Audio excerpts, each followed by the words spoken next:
where there strung up a man, who they say he murdered 3. Strange things have happened there. No stranger would it be if we met at midnight in the hanging tree.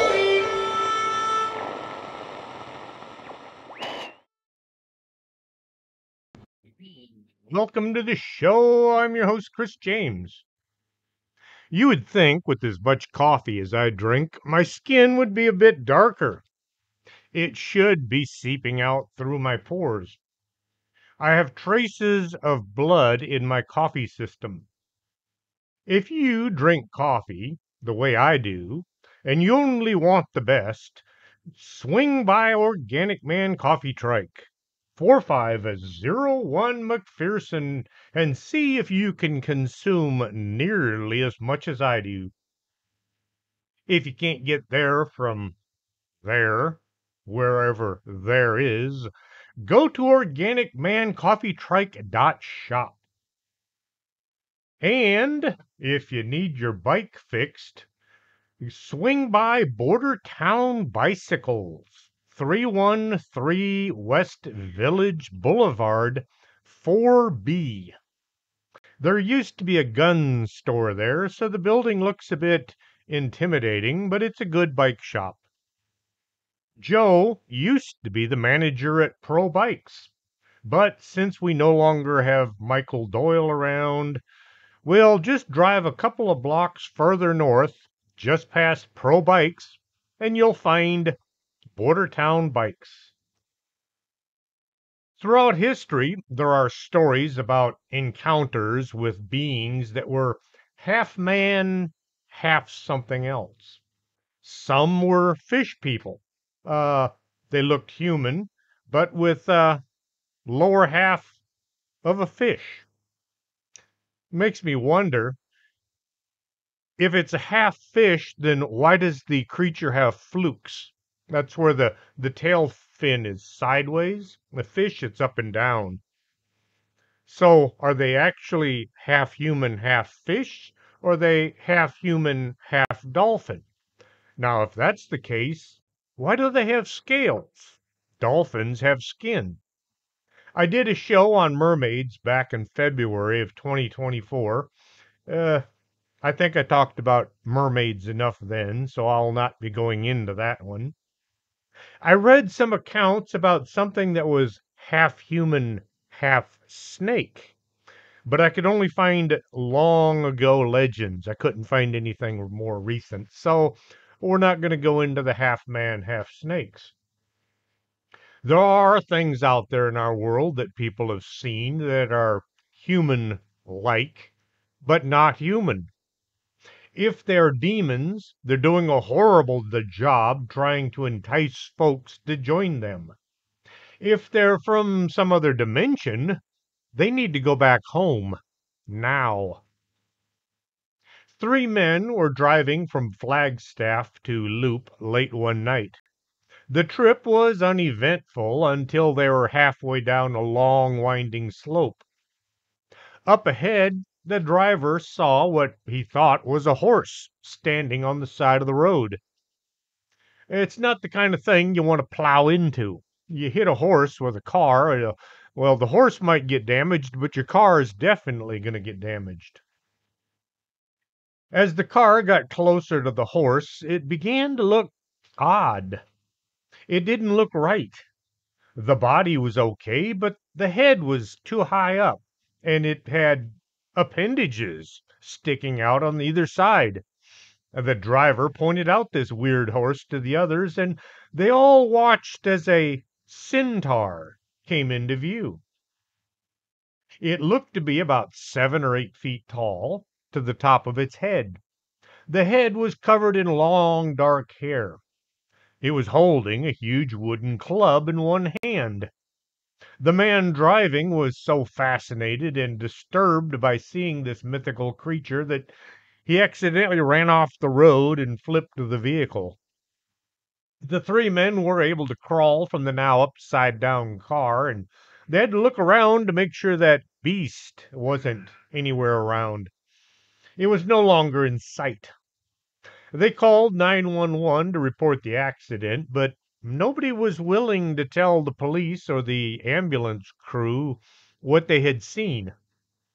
They wanted to go to the hospital for broken bones, not for head issues. Had just one person seen this creature, it might have been just his imagination. But all three swore that they'd seen a centaur. One of the witnesses contacted a relative who was a medicine man at his local tribe, and he asked about their encounter. The medicine man said that this was not the only time he had heard such a story, but it was the seventh or eighth time somebody had come to him reporting having seen a half man, half horse. The centaur was originally a Greek legend from thousands of years ago, a little something to do with the gods messing around with humans and animals. For some odd reason, we still have them running around today. Linda Godfrey received a lot of sighting reports from folks who know what they saw.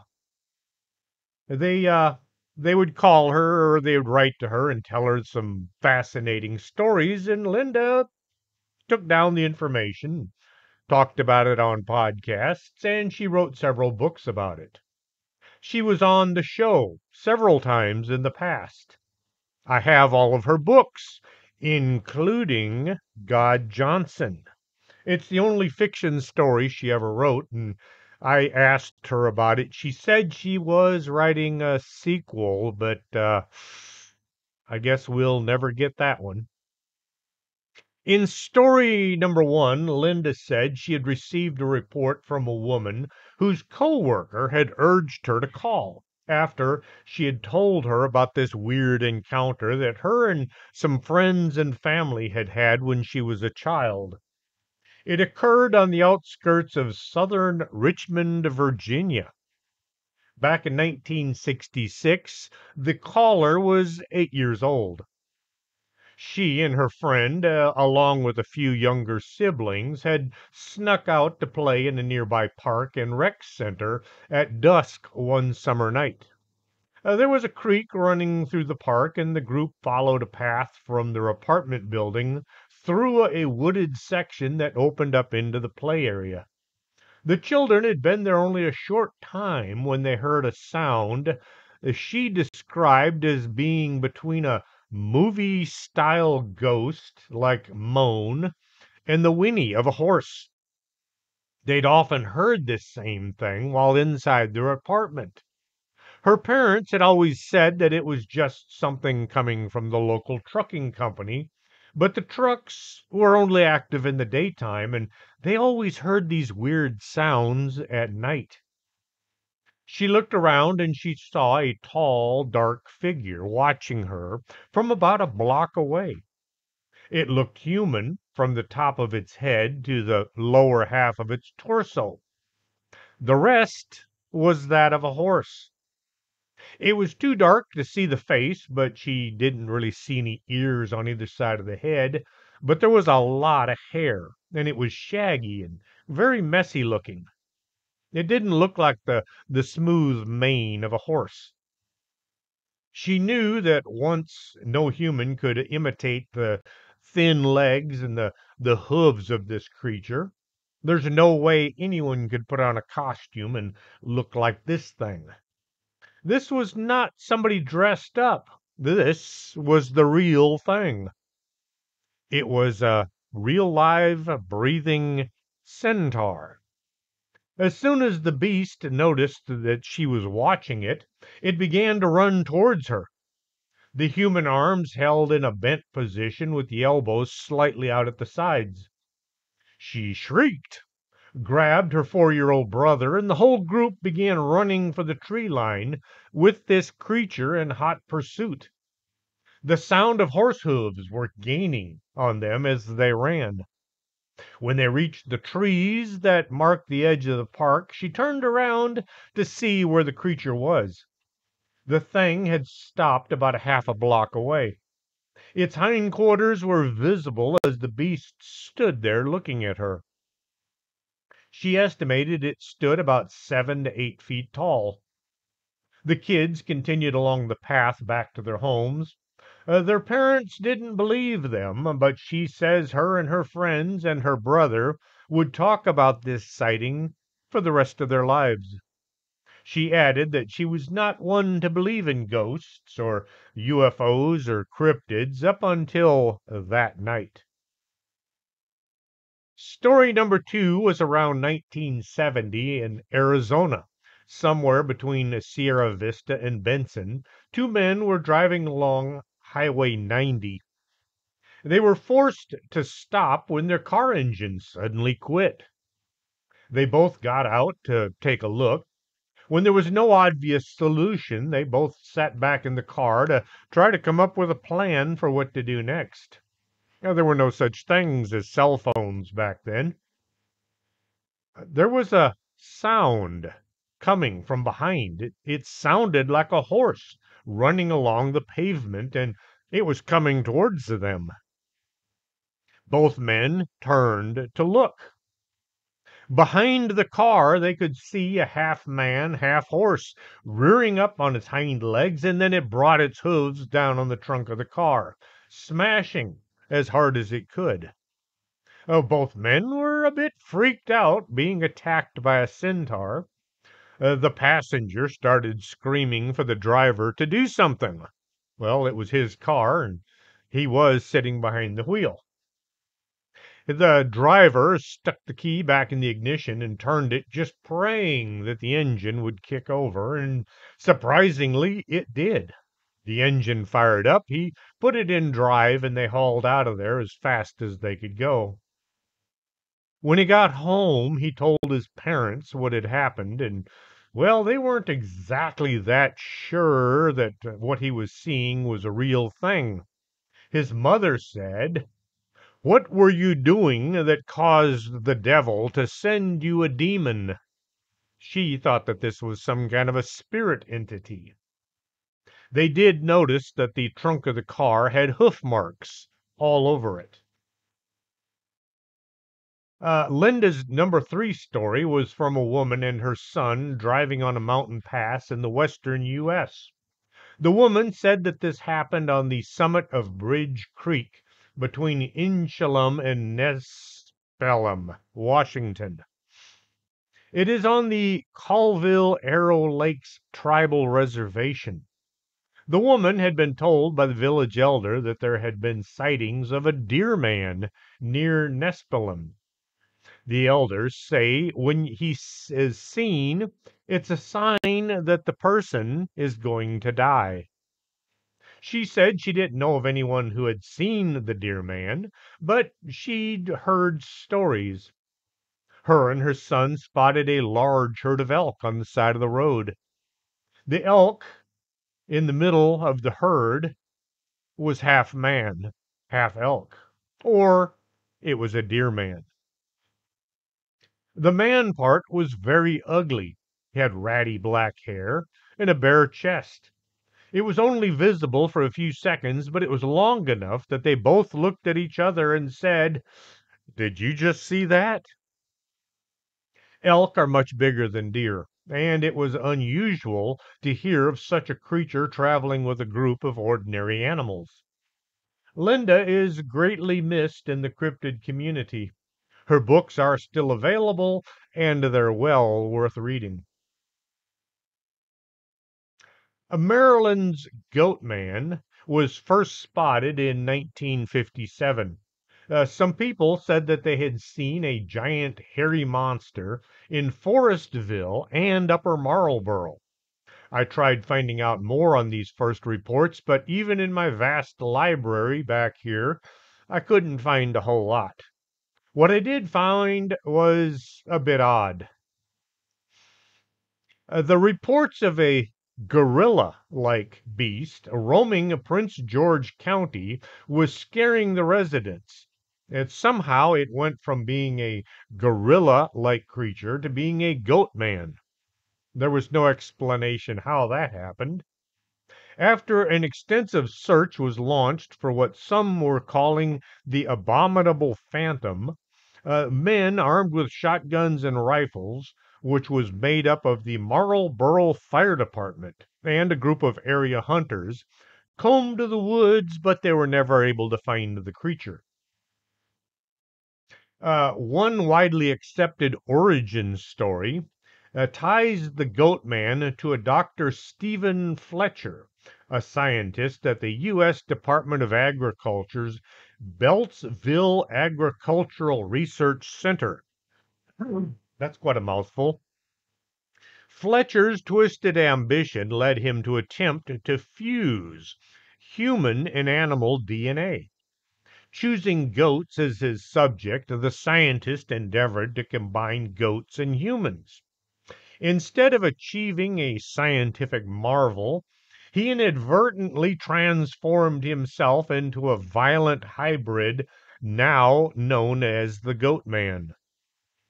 Another story goes that the Goat Man was created by a mad scientist from Beltsville who created this murderous axe wielding monstrosity through his experiments.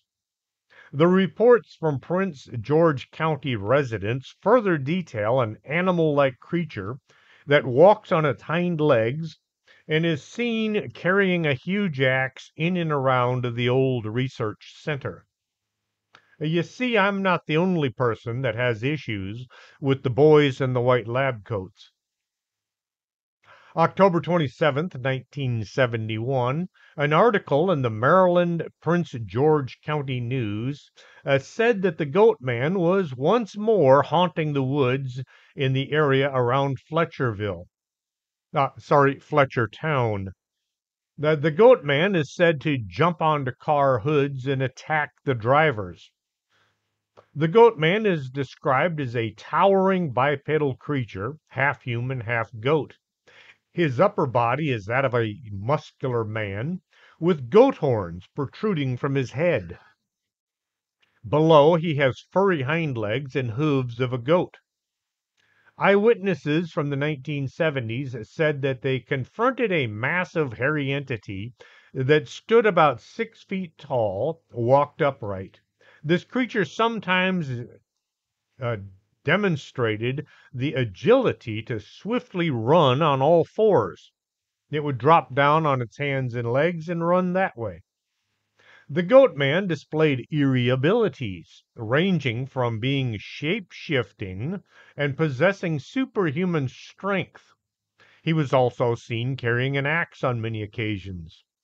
His cries were described as being a blend of human and goat, which was amplified to a painful level. Goat Man sightings were a more common occurrence in 3 locations in Prince George County. There was a wooded area behind the St. Mark the Evangelist's Middle School in Hyattsville. People saw the Goat Man beneath the Cry Baby Bridge in Bowie, and they saw him in Central Park. Well, those were the 3 most common locations to encounter him. In each instance, witnesses reported hearing a devilish scream. Some said they found bones and knives scattered about the area where the Goat Man had been hanging out. Sightings of the Goat Man at Crybaby Bridge have a bit of a twist. If you park beneath the bridge at sunset, you might hear the sound of a baby crying, if you're lucky. If not, you might hear the sound of a goat in the woods near you. If this is what you hear, the Goat Man is probably not far behind. People have seen the Goat Man just seconds after hearing the sounds of a goat. The creature's been reported that leaps onto the cars and attempts to get inside and attack the occupants. It is also said that he likes to target young couples who are parked in out of the way locations.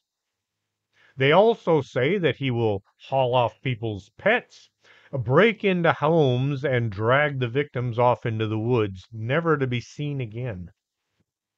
The United States Department of Agriculture Research Center naturally scoffed at the notion that the Goat Man was their fault. I would have been surprised if they had admitted it. Oh, yes, the goat man. You see, one of our boys in a white lab coat, he got a little out of hand one day. He turned himself into a monster.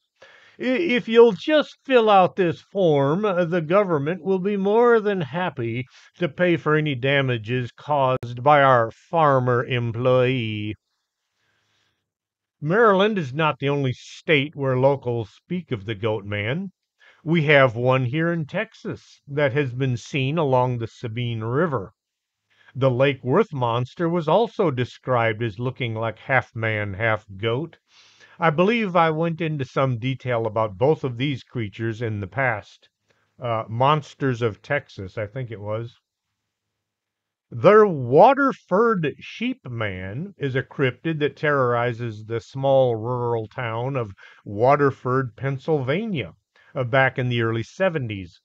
It is described as an abominable creature that lurks in farmland, stalks the unwitting animals in a desire to feed on their flesh. Hundreds of people have witnessed this creature, and it's also referred to as being a goat man. For those who don't know, sheep and goats belong to different genus. Sheep have a woolly coat that needs to be sheared once in a while goats have hair. Sheep have a divided upper lip, while a goat does not. The sheep are grazers. They eat grass and other plants on the ground, while goats are browsers. They eat leaves and twigs and things from higher up plants. Sheep have huge hor my cat just went flying by like she's crazy. Okay, sheep have curved horns, while goats have thinner, straighter horns. Sheep tend to be more social and flock oriented, whereas goats tend to be a little more independent, wandering around looking for things to get into. According to legend, the Waterford sheepman is tall, terrifying creature with the face of a sheep. It is said to stand over 7 feet tall and weigh something like 500 pounds. Witnesses have described it as having a muscular humanoid body with goat like legs and hooves. Its eyes are said to glow red, and it emits a foul odor. The legend of the Waterford sheepman has its roots in the folklore of the region. According to local tales, the creature was once a farmer who made a deal with the devil to gain wealth and power. As part of the deal, the farmer was transformed into a monstrous creature that is now known as the Waterford sheepman. The first accounts of the sheepman date back to the early 1970s when residents of Waterford reported seeing a strange creature lurking out in the fields.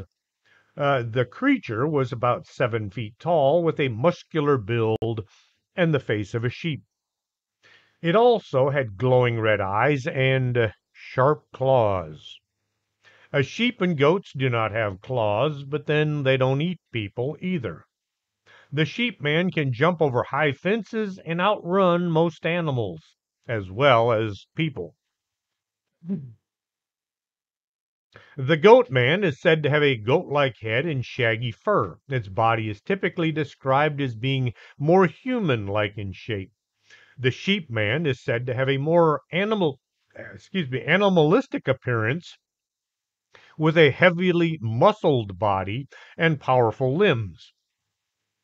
Overall, the physical description of the Waterford sheepman is consistent across multiple eyewitness accounts, suggesting that this creature may indeed be a real undiscovered species.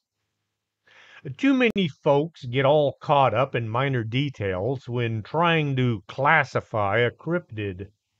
The monster found in and around Fouke, Arkansas has 3 toes, leading many to say that it is not a Bigfoot. Instead of quibbling about which box to put it in, how about looking into the stories and letting us know when and where these cryptids are being seen? Tell us what is being seen and not which category you think it belongs in. Too much arguing over the details and not enough actually looking into the accounts. In Richfield, Wisconsin, the Hog's Back Road is built along a narrow, winding glacial esker. An esker is a long, winding ridge of stratified sand and gravel. The road is a winding trail with many sharp curves and steep hills. It's a treacherous drive, rumored to have taken many lives. Infamous for the steep drop off on either side as it winds through the woods. Hog's Back Road is not only known for being dangerous, but is also the home to several local legends. The most reported sighting is that of the Goat Man. This murderous creature was first reported in the area back in the 1870s. The Goat Man stalks broken down travelers and backroad lovers, brutally mangling his victims and leaving their bodies swinging upside down from trees like some kind of a bizarre piñata or maybe a wind chime. The legend of Hog's Back Goat Man says that many years ago, a traveler became stranded in the middle of nowhere. When no help arrived, he eventually died from exposure, but not before his spirit turned into a murderous monster intent on making others pay for his untimely demise. Having a bit of throat issue this morning. It's also believed that the area is an active occult site and that Satanists are there, won't allow this spirit to leave the area. The Goat Man is more of an evil spirit or ghost than a physical cryptid. This creature walks Hog's Back Road at night, carrying a goat's head, and he tries to scare people into driving off the road and crashing into the gully, leading to their death. The souls of those killed will desperately try to grab on to the living that come to investigate the area. Evil energy has been known to follow people to their homes and continue haunting them.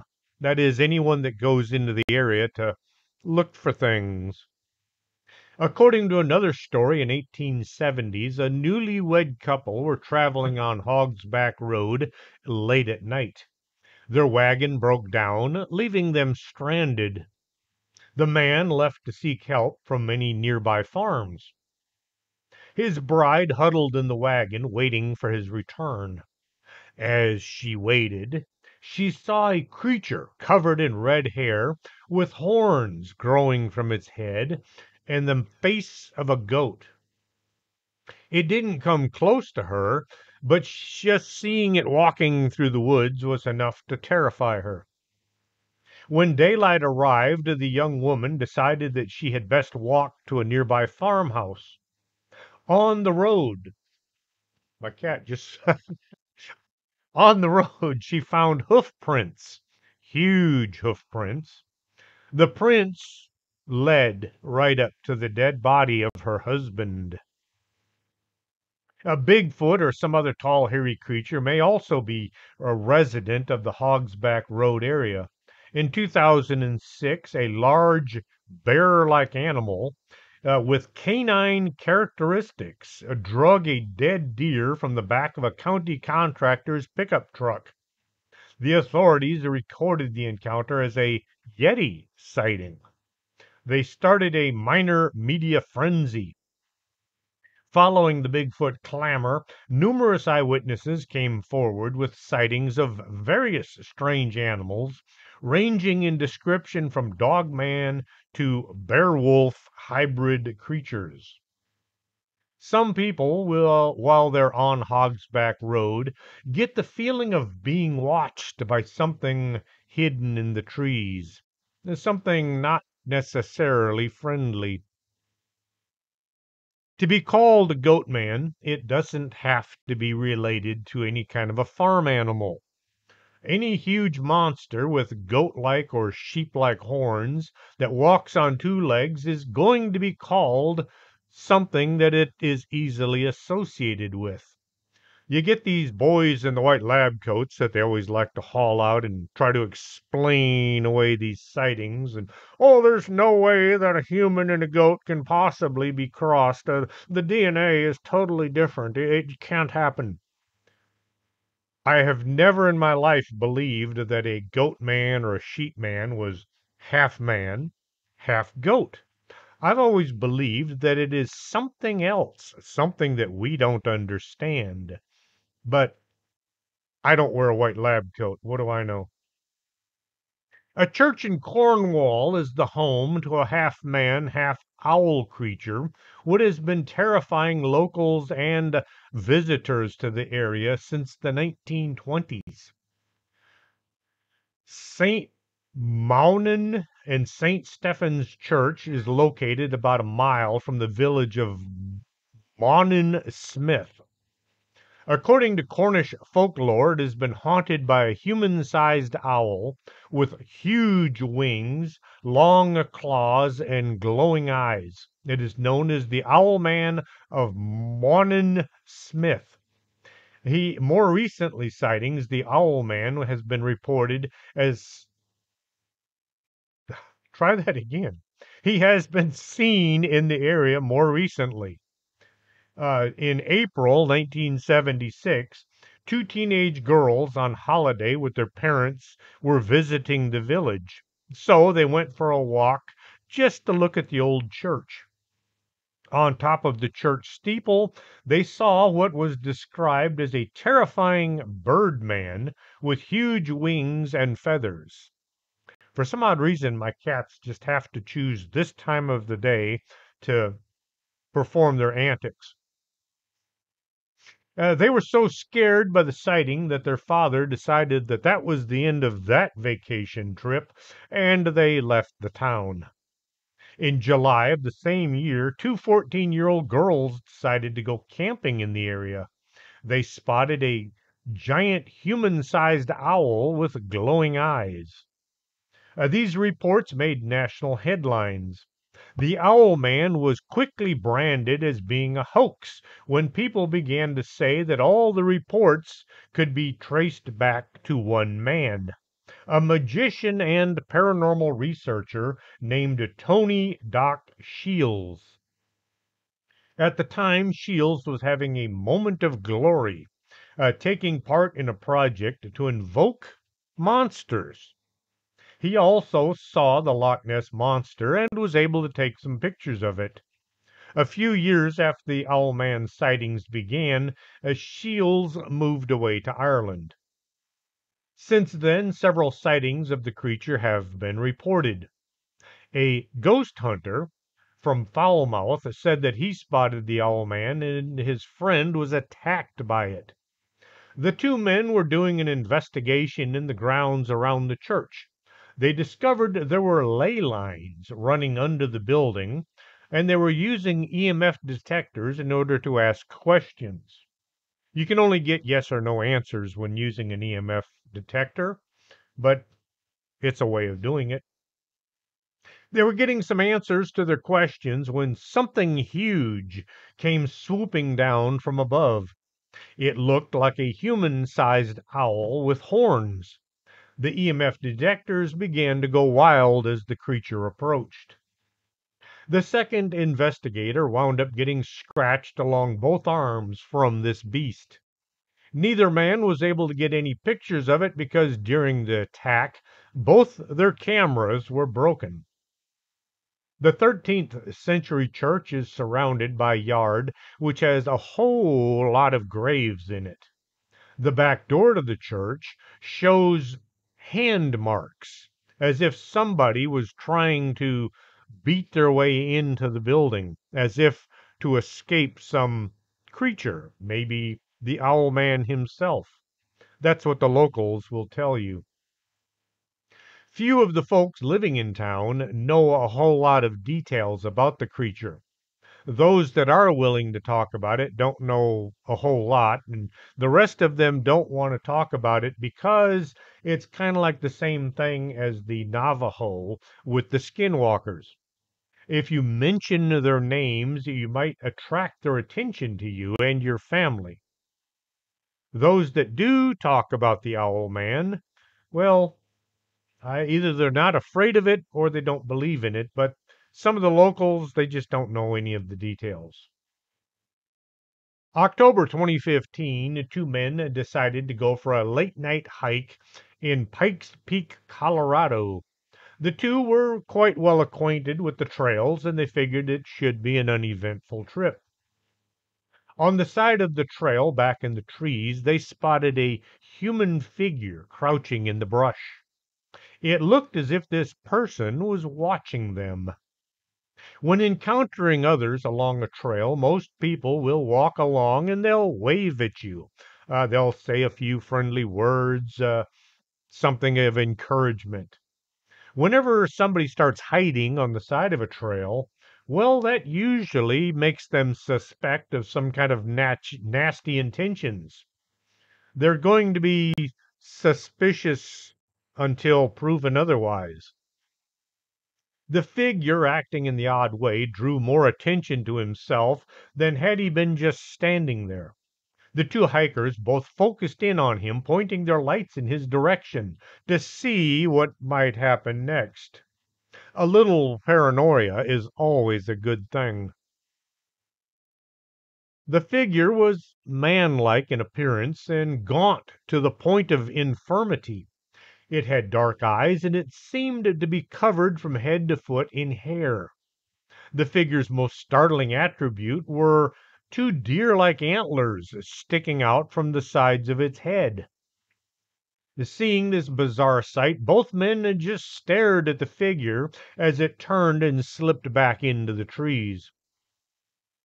The first thought they had was this must have been a Wendigo, an evil spirit of the Cree and Algonquin folklore traditionally associated with the central north part of Canada, the cold and starvation of the area. Many folks refer to these things as ice giants. The next thought was that they thought perhaps they had seen a skinwalker, called an Ijirat. An Ijirat is an Inuit mythological shape-shifting creature said to kidnap children. It takes them out into a remote area, then abandons them. If some kid finds him or herself being captured by an Ijirat, they have to do their best to try to convince this creature to simply let them go. If they can be convincing enough, the creature will allow them to walk back to their village. If not, they'll never be seen again. In North Baffin dialect, Ijirat or Ijirak means shapeshifter, half human, half something else, while the term Tiraksirk appears to be a half man, half caribou creature. An Ijirat can appear in any form that it chooses, making it particularly deceptive. Their eyes will always be bright red, no matter what form they take on. Have you ever run into a person with bright red eyes? The white part, instead of being white, well, it's red. It's kind of disturbing the first couple of times you see it. Most people are never going to encounter this sort of thing, but as a paramedic, well, I've seen it a few times, and it'll get your attention. Trust me. Anyway, their eyes will always be red, no matter what form they take on. Their real form is just like any human, but their eyes and their mouth are said to be sideways. That I don't want to see. Only the village shaman know the real form of the Ijirok. When you're hunting somewhere that the Ijirok inhabit, you will see them out of the corner of your eye, only for a fleeting moment. You might see a strange looking caribou. instead of the normal shadows around you. If you try to observe them directly, they're completely invisible. Sometimes they might be helpful, and sometimes they'll be deceptive. One of the most common places in the Arctic Circle for sightings of these shapeshifters is Freeman's Cove around Tuktaservik, Bathurst Island. This cove is shaped like a horseshoe due to it being what is left of a dormant volcano. Historically, Freeman's Cove is most notable as a stopover for the Intrepid on its Arctic expedition. The Agirat are said to inhabit a place between two worlds, not quite in this one, but not quite out of it either. Inuit living further south of northern Baffin used to believe that some Inuit went too far north while hunting. They became trapped between the two worlds. Once in this area, the hunters turned into the Igirat. According to a handful of surviving elders in southern Baffin region, the Inuit that are still living in Resolute and Gris Fjord are actually these shapeshifters or shadow people because they went too far north. Some elders avoid being in the presence of extreme northern Inuit, fearing that they're actually evil creatures. The home of the Agirat is said to be cursed, and anybody venturing that far north will lose their way, no matter how skilled or familiar they are with the land or navigation. There are also beings known as the Caribou people that live in the mountains and in caves. These mythological beings can assume the form of any animal, but most often choose to transform themselves into caribou, or people with the heads of caribou. No matter which form they assume, their eyes are always peculiar looking and often bright red, just like the Agirat. The legend of the Soni Apu, which translates as the devil, is a hairy supernatural giant, similar to Sasquatch. They have the body of a man, the head of a deer, with a human face covered in deer hair. The limbs are those of a deer. From the shoulders spring giant bat wings. The legend has been spotted by several Inuit villagers throughout central Alberta in 2018 and 2019. The first of these encounters occurred in hamlet of Mirror, about 32 miles northeast of the city of Red Deer. On a Sunday morning in the spring, a husband and a wife, both working for the county, headed out for a leisurely drive on Range Road 225. The husband was driving, going at a very slow speed because there was a heavy fog blanketing the area. Out of the fog emerged an unusually large deer that was standing in the middle of the road. This is the kind of thing that deer do, and a lot of animals will do. You don't want to hit a large deer with your car because bad things will happen.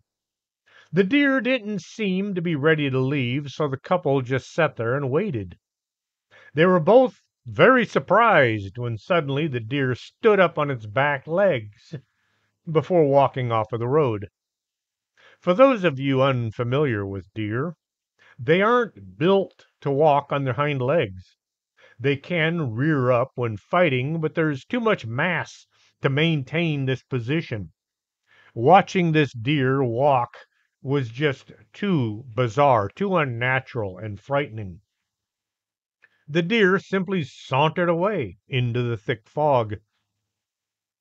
There were four more deer man sightings that all took place in central Alberta in 2018. The Rosalind Campground in central Alberta is located on 2nd Avenue. The site is a large open field for anybody that wishes to stay there the night, but you're going to have to rough it. There are no hookups, no facilities, just a place to park or to set up your tent. There are trash barrels scattered about, and there are fire pits if you want a hot meal or you want to stay warm on a cold night. August 1997, a deer man was sighted and reported to the RCMP. The authorities figured that this was just a case of mistaken identity. The caller was probably not familiar with deer and thought that she saw something bizarre, paranormal. The witness was staying in a single person pop up tent pulled behind her car. She told the authorities that she woke up at about 4 a.m. by the sound of something large walking around, crunching the leaves in the field near her camper. As she lay there listening, the sound kept getting closer. She thought maybe there was a deer or two getting close, so she grabbed her camera, hoping to get a picture of these two creatures.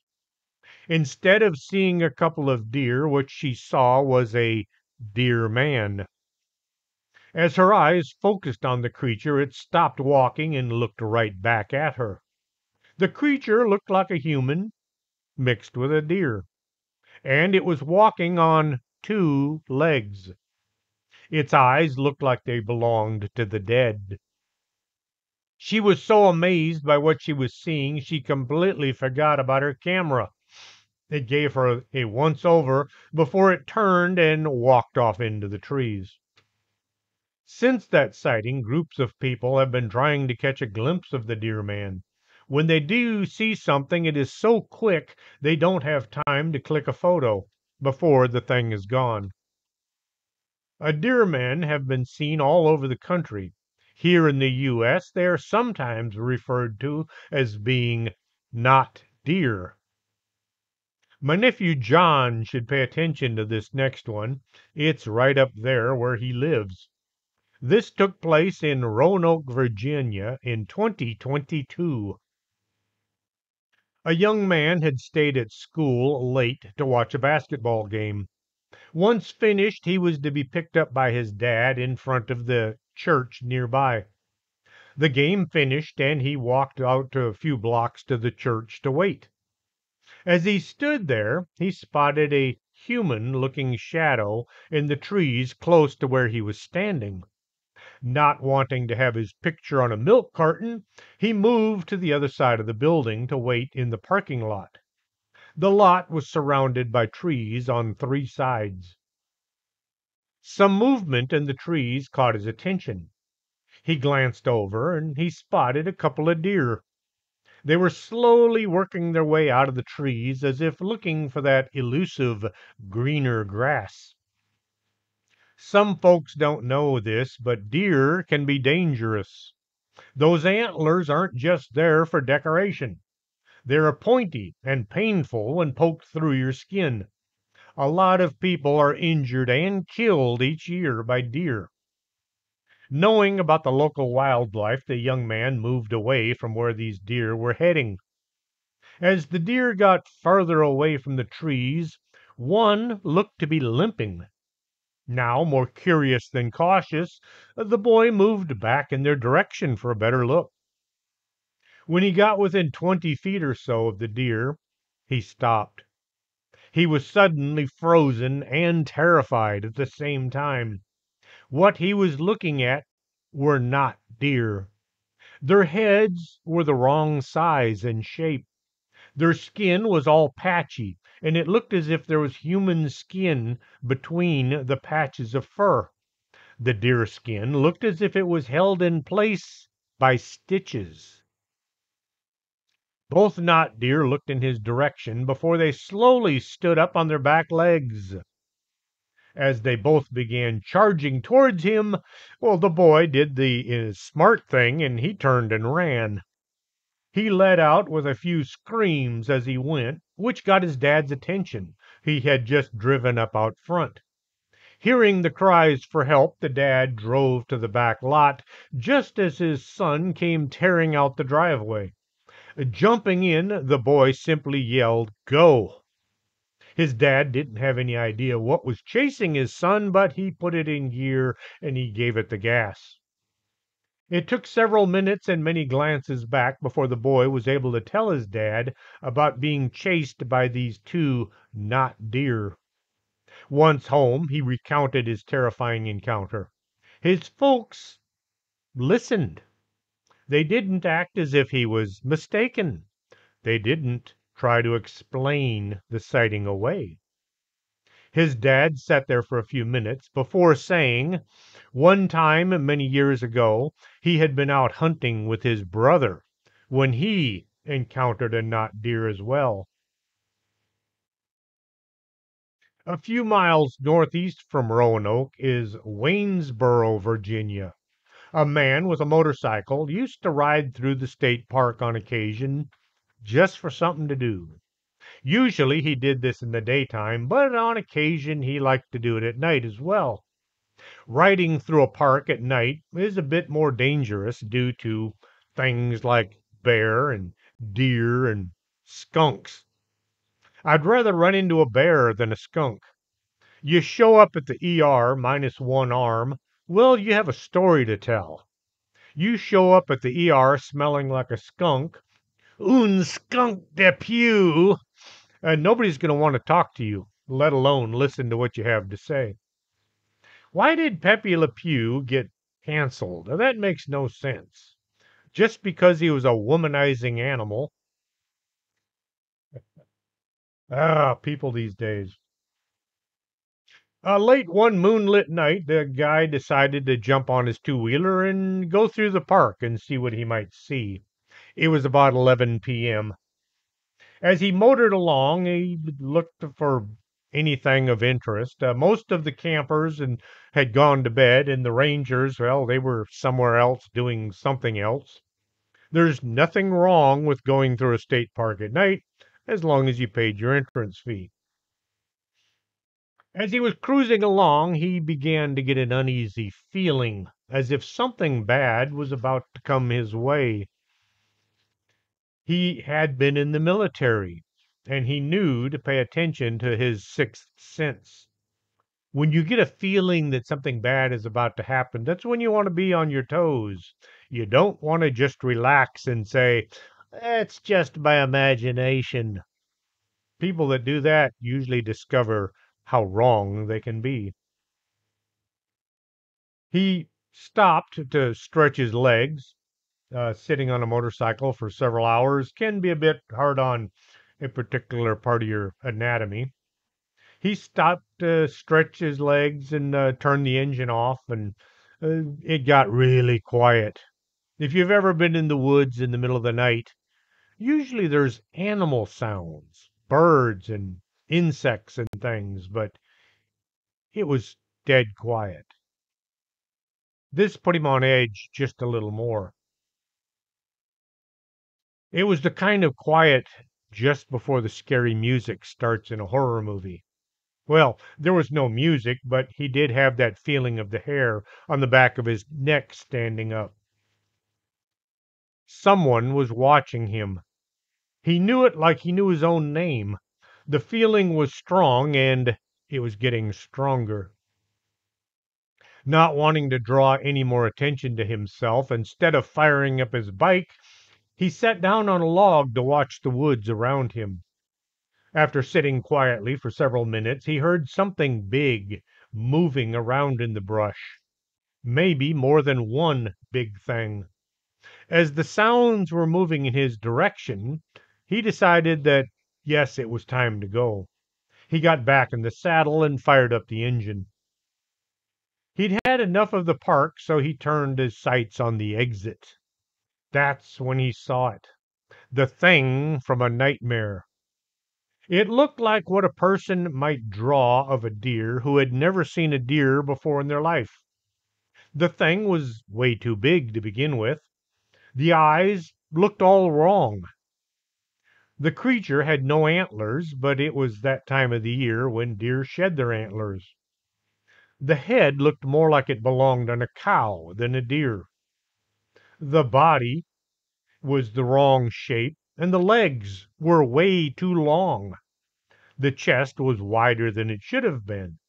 This made the thing so creepy was that it was standing between him and the nearest exit. The next exit up was just a little way too far away, and he really wanted to get out of that park in one piece.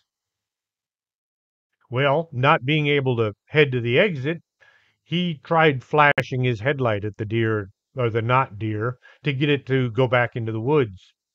This did nothing. So he honked his horn a few times to see if that would make the deer run, but it just stood there staring at him. The man was very intelligent. He was intelligent enough to not go out at night without carrying a pistol. Seeing this not deer and figuring it's about time to defend himself, he drew his pistol. Now, when you carry a pistol, this is not something you ever actually want to use. You carry a pistol like you have insurance on your car. You have it, but you hope you never need it. Well, he drew his pistol, but he kept it down by his side, not wanting to have any explaining to do to the authorities. They might think he was hunting or something. He stood there staring at this not deer, waiting for it to do something, and it stood there staring back at him as if it was waiting for him to do something. After a couple of it was probably seconds, but the man said it felt like minutes, the not deer shook itself like a dog would after a bath. It then stood up on its hind legs, and it hopped into the bushes like a kangaroo. It wasn't as graceful as a kangaroo, and yet there it was, hopping on its hind legs. The rider carefully walked over to where the deer had entered the trees, really wondering what had he just seen. At the edge of the road, the ground dropped off steeply about 50 feet down. The head of the not deer was still looking straight at him, as if now the deer was hovering in midair. Well, this was just way too much. He jumped on his motorcycle and he got the heck out of there as fast as he could. I know I've kind of gotten away from the human animal aspect of the story, but some of these stories were just too interesting not to include. Maybe these things are closer to us than we want to admit. Maybe they are nearly human, or human-like, I should say. Some Indian legends say that there are deer people. They live in remote areas, seldom visited by anyone. Those that do go in sometimes never return. Maybe we're looking at some kind of a being that can take on the shape of others, like the thing in the movie, The Thing. What are people seeing? Can there possibly be creatures with man-like bodies and heads of animals? Maybe some bizarre scientific experiment that got away or was turned loose. Maybe some being from another world that means to scare us so they can feed on the emotions coming from our bodies. All that energy has to go somewhere. I, for one, have no answers.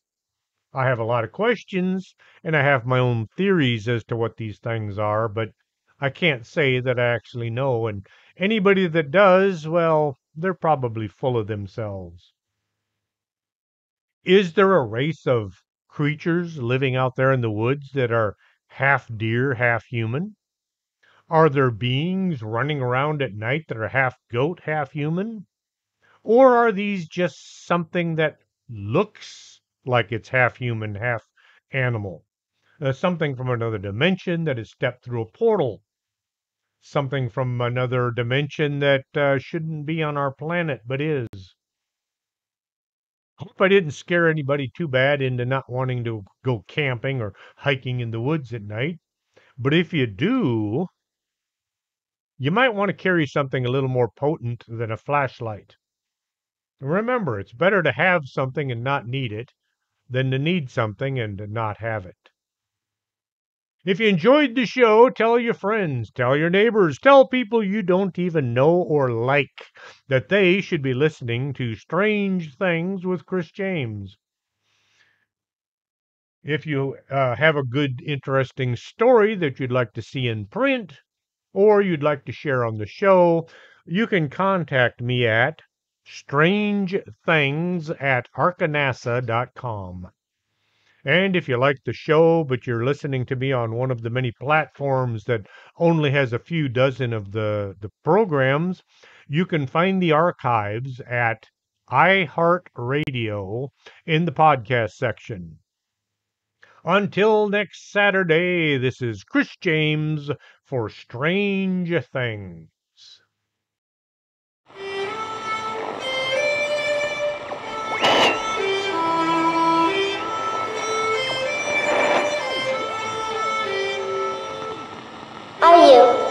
Are you coming to the tree where there's strung up a man who they say he murdered 3? Strange things have happened there. No stranger would it be if we met at midnight in the hanging tree.